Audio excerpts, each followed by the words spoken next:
So what I'm going to show you next is what's called the Pathfinder command. And what this will do is basically add and subtract two objects. You're either going to add an object or subtract an object. And what we're going to do here is subtract an object. So I just drew using the pen tool, I just drew a shape around this object. I only did half of it. That way I can replicate it for the other half. So I'm going to draw an oval or an ellipse, and I'm going to put that ellipse in here where I can resize it to kind of give that shape.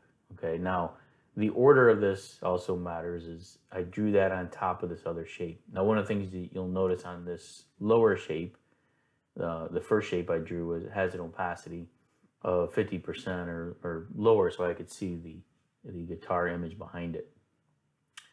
So then when you use the selection tool, if I select this object plus holding my shift key down and select that object, what I can do is use one of these shape modes. Now to get the Pathfinder, there's a couple ways to get to this, but if you go to Window and select Pathfinder, or you could do Shift Control F9, it'll bring up this dialog box. And you can use these different shape modes. So this one unites two. This one here minuses front, so it's kind of why the order matters, because I'm removing the ellipse from the other shape. This one will create an intersection, and then this one will exclude as well. So a couple different options here. But if I just use this one, you'll see that now what it did was it removed that shape from my other shape.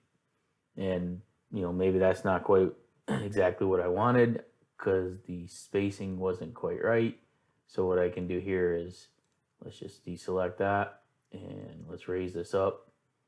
And then I'll select that piece, this piece again, and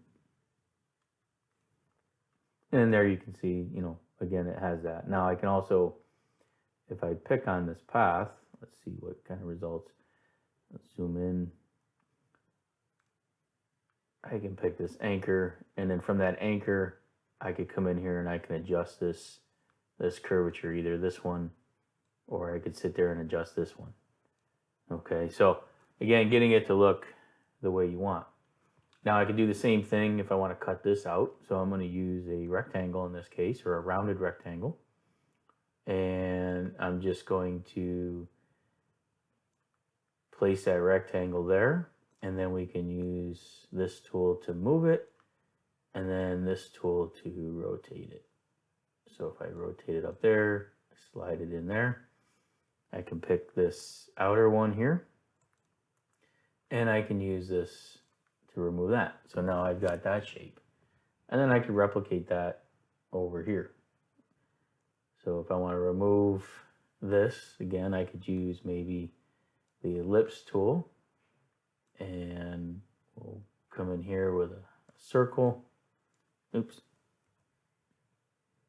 And let's just move this over here.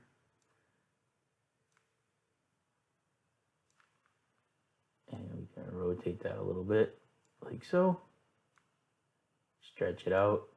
And again, this, I'm just showing you this more of how this tool works and what you can do with it. There's probably a half a dozen different ways that you could do this.